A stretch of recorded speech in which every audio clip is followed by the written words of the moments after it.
Hey everybody, it's Lon.TV, and I finally got my hands on the SNES Classic Edition. I want to thank a viewer, Trevor Paisley, who sold me his at his original $79 cost. These things are impossible to get, especially at that retail price point, and I want to thank him for doing that because I've been very eager to review one of these things. Now, last year, Nintendo came up with a mini version of the NES, their 8-bit system. Now they've got a 16-bit version for this year, which is this little thing here, and it is a very high-quality device here. I'm really having fun with it. My daughter's been playing around with it a little bit too, and I'm going to give you kind of a mini review. We're going to look at the input lag on it. Then I'm going to talk a little bit about why I think this is so popular right now, because you really can't get your hands on these things anywhere, and everyone's just nuts about this thing, more so than the Nintendo Switch to some degree, which is Nintendo's new flagship console. Now, I do want to let you know, in the interest of full disclosure, that I paid for this with my own funds, so thank you, Mr. Paisley, for helping us out with that. All the opinions you're about to hear are my own. Nobody is paying for this review, and no one has reviewed this content before I uploaded it. So let's take a closer look now at the hardware. One thing Nintendo did exceptionally well with this device is really capturing the spirit of the original console. The plastic feels very similar. The functionality of it is similar too, in that you've got a power switch here that works like the original power switch did, along with a reset button that does as well. The cartridge slot here, of course, is for show because there are no cartridges, and likewise the eject button is just a spacer, but it is there, and it looks like a little scale model of the original. The controllers plug in on the bottom here. It uses their own connector, a more modern connector that you might have seen on the Wii before, and the controllers really feel very close to the original. And I say controllers because they give you two in the box to play all the two-player games that come on board with it. So they really feel just like the originals. Of course, it feels a lot newer than the controller that I have here, but it really almost looks like they're using the same moldings. Everything is in the exact same spot. Even this little notch here where the button overlay is right in the same spot on the original as it is on this replica. So I almost wonder if they took some old stuff out of the warehouse there and started making new controllers again. It feels fantastic, really high quality, very nice high quality plastic, just as good as the original, and feels very familiar when you pick it up, especially if you were a Super Nintendo player back in the day. Now, this console connects up to your TV with an HDMI cable here. It is a 720p output on it, and then there's USB power going in to get everything working. And they really got the graphic design down on the box, too. It looks just like the old art style from when this system was new, so they captured a lot of that, and you can see all the games that are on the back. I'll put a list of the games down below in the video description, and my friend Rerez did a great video where he reviewed every single game on this thing, so if you want to go into depth on all the games that it comes with, check it out there. But there are some great titles on here. So let me boot this up here, show you how it works, and we'll talk a little bit about why I think this thing is so popular. Let's take a look. So let's turn this thing on. And what was nice about this is that it really reminded me of how video games used to be. You used to set this thing up in front of your TV, you'd flick the switch, and then whatever game you had in there would just pop up and you'd be off and running. And it does take a little bit longer to boot here in my studio than it does on just hooking it up to a TV, because I have it running through all this stuff. But there was something really satisfying about turning on a game console and not having anything to log into, no patches to download, a real physical switch here that gets your game started up and you're off and running here. Now, in this case, of course, you do have a menu because you have to pick out which game you want to play. There's 21 of them on here. And they also have an unreleased game here, too, called Star Fox 2, which will be unlocked when you get past the first stage of Star Fox 1. The titles that they picked out are great, but there's, of course, a few games that I'm sure you would like to play that are not on here. There's a bunch that I was hoping it would have that it didn't, but there is probably dozens, if not tens of dozens of hours of really fun games in here that you will have a ton of fun playing. And what's great is that a lot of these games right now are getting harder to find as cartridges because they become collector's items and have really been getting out of hand on price. One of them in particular is called EarthBound here, which is now a rare SNES game that goes for a lot of money. They put it onto the console. And what's funny is EarthBound was a game that wasn't all that popular back in the day, but it has gained popularity over the years as people realized how good a game it was, or is. And it was nice to see Nintendo acknowledge that and load that on the console here. I'm just going to scroll over to Super Mario World here so you can see how this works. And if I go over here and hit the start button, it just immediately loads up the game and you're off and running here. Now, what's cool is that there are some things on this console that were not on the original Super Nintendo. Primarily, if I hit the reset button here, it doesn't reset my game. it does bring me back to the main menu here, but as you can see, it's got suspend points, so I can hit start here and start playing where I last left off. So if I keep dying in a certain spot and I don't want to keep redoing the entire level, after I die here, I can hit reset, go back to that screen there, hit the start button, and load myself back right where I left off. So you can do some cool stuff provided you manage those save states effectively. And what I can also do here is decide that I want to save a new save state. So I'll pause it here, maybe hit the reset button again, and if I scroll down here, I can then drop this save state in one of the 4 positions for this game. And in addition to the save states, they have a rewind and fast forward feature. So here we are with that reset button switched again. I could save the state if I wanted to, but if I hit the X button on the controller, I can go into this rewind feature here, which takes me through the entire level that I just played. So if I decided that maybe I want to pick it up from right here, for example, I could pause this, hit start, and that will load me into the game where I didn't die. So you can even do, beyond the save state, a rewind to the spot right before you died so you can try it again. So there are some things that you can do here that you definitely could not do on the original. And the reason why it's able to do all of this stuff is because this thing is an emulator.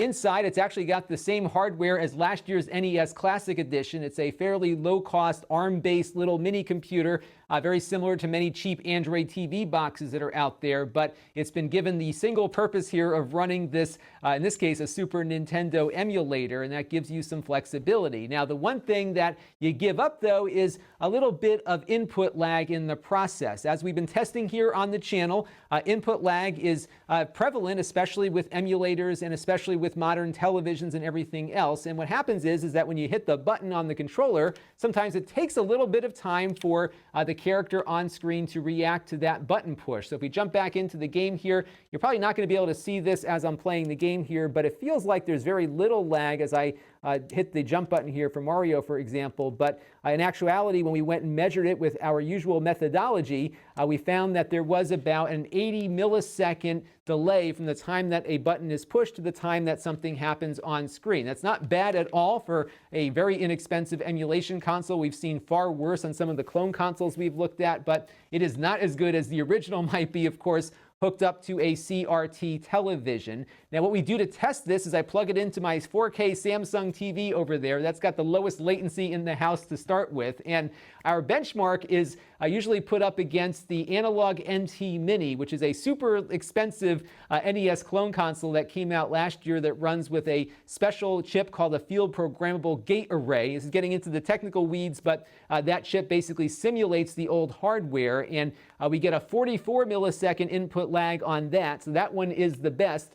This one is not the best, but also not so bad either. So 80 milliseconds is definitely playable. The way we measure this is I take out my phone that shoots at 240 frames per second. I record the button push and see how long it takes for Mario to react in the game. So it is pretty good, but not going to be as good as the original hardware. And there's a new analog device coming out very soon called the Super NT, which is running also with that field programmable gate array technology, yet it will run Super Nintendo games, and I anticipate that one will do better than this one. And of course, we'll be reviewing that one in February of 2018 when it is available. So stay tuned. There's going to be a lot of cool retro stuff coming out, but if you were curious as to what the input lag was, 80 milliseconds is what we measured here. And there are a couple of other things worth taking a look at here too. And you'll notice that we're seeing a lot of the pixel detail of Mario here because these things were, of course, designed to be watched on CRT televisions, and now we're on these fancy high definition sets. So what I'm going to do now real quick is hit the reset button again and go back into the menu system here. And at the top,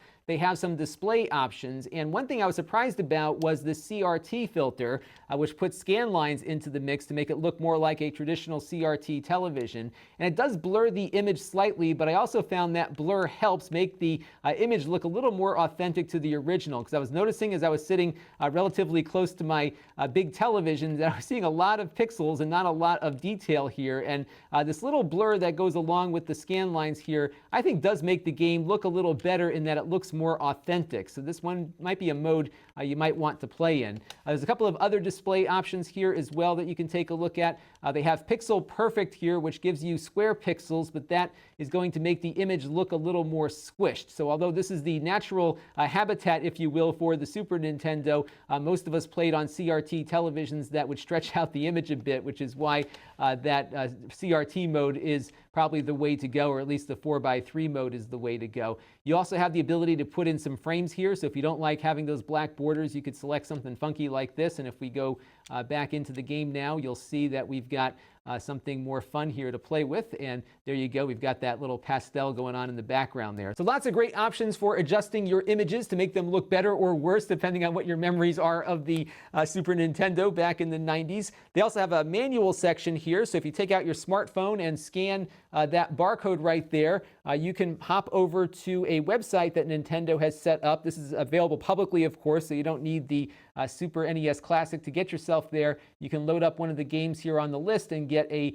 full-color manual in high resolution with all of the instructions as to how to play that game too. So pretty nice little package here. They've done a lot of nice things to give you a very good gameplay experience. And that's one thing Nintendo has been very good at over the years, is making stuff fun to play with. And this one is really nice because it just boots up and gets you all these games that you can start playing right away. And I've been really thinking a lot about what makes this such a fun and desired product to the point where you just can't get any of these things in. And it wasn't until I really started playing with it that it sort of made sense to me, because I was surprised by how much fun I was having playing these Super Nintendo games on this little emulated console here, more than I expected, because I have been emulating games forever. And I think it has to do with a couple of things. First of all, the quality of the hardware is spectacular, as I mentioned. Really nice quality controllers here. These feel every bit as good and as authentic as the original controllers. The quality of the interface is certainly there. Having a very easy interface for the save states, I think, makes a lot of sense.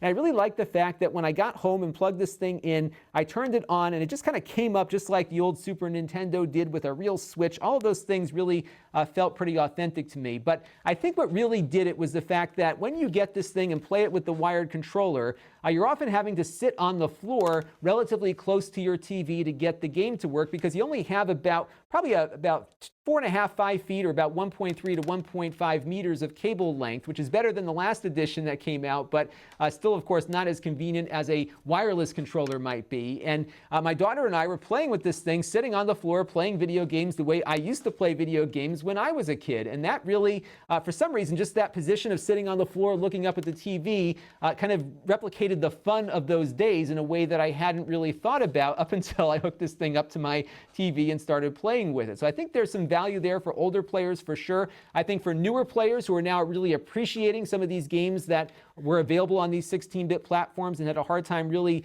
getting a good experience with them. Maybe emulation was just too complicated to set up, or they couldn't really get an authentic experience going. Here you've got something sanctioned by the company, along with controllers that really feel and look the way those things did, that I think just give you that tactile experience as much as the visual experience. And I think that's what these little devices do quite well. Now, if the game you want is not on here, there are some great guides online for essentially using your computer to hack it to put more games on it that you might want to play. So it is able to go beyond the built-in library. I'll put some links down below for that. And overall, they've just done a nice job with this thing. And as simple as it is, I think some of the limitations that this cable length brings into play actually enhances the experience. At least it did for me. And I think that's where it is going. Now, I am very, though, excited for that Super NT Mini that I mentioned a little while ago, because there is something to be said about having some really authentic ways to play these games. This is very close, but that analog Super NT, I think, is going to do a little better in that it's using a hardware-based technique, hardware technology essentially, that can more closely replicate the timings of the original chips that were built into this thing. And as we found in our review of the NT Mini that emulated the original Nintendo along with a bunch of other 8-bit consoles, there is something about FPGA that just makes it a much better experience than just plain old emulation, which is what this one is doing. So check out that review that I did just to get a feel and an understanding about what this hardware simulation brings to the mix of replicating retro games on our HD television. But until that Super NT Mini comes out, this is something that I think really surprised me more than I thought it would, and I've been having a lot of fun playing these old Super Nintendo games on here, and my daughter has too, kind of gaining an appreciation for what entertainment was like when I was her age. So lots of cool stuff to check out with this thing. If you can get one, I think you might have fun with it, especially if you enjoyed the Super Nintendo back in the day or want to appreciate it now. They've done a tremendous job on this, and it's something that I can recommend at the $80 retail price, not the $300 that some people might be selling it for. This is Lon.TV. Thanks for watching. This channel is brought to you by my Patreon supporters, including gold level supporters, the Black Eyed and Blues Music Hour podcast, Chris Allegretta, John Prawl, William Miller, and Kalyan Kumar. If you want to help the channel, you can by contributing as little as $1 a month.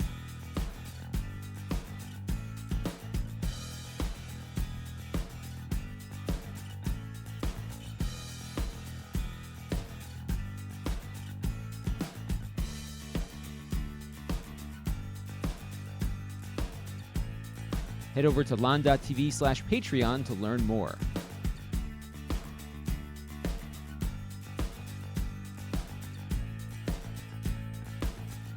And don't forget to subscribe. Visit Lon.TV/S.